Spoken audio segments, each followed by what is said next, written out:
सर्वसामान्यांच्या हक्काचा आवाज जागर जनस्थान।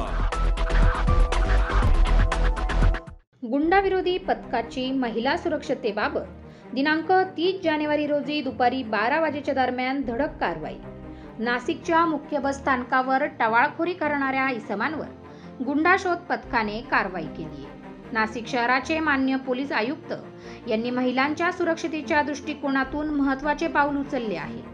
नाशिक शहरात इतर भागातून खेड्यापाड्यातून दररोज शिक्षणासाठी येणाऱ्या मुली व बसने प्रवास करणाऱ्या महिला तसेच नागरिक यांच्या सुरक्षेसाठी गुंडाविरोधी पथकाला सूचना देऊन पथकात महिला पोलीस अंमलदार यांची नियुक्ती करून गुंडाविरोधी पथकाला सूचना दिल्या गेल्या।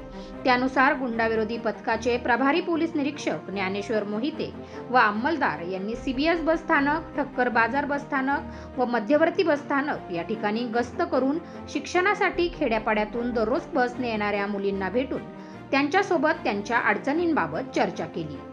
तसेच मुलींना गुंडाविरोधी पथकातील महिला पोलीस अंमलदार यांचा मोबाईल नंबर देऊन त्यांना कोणतीही अडचण असेल तर तात्काळ माहिती द्यावी असे आवाहन करून त्यांना सुरक्षतेबाबत आश्वासन दिले।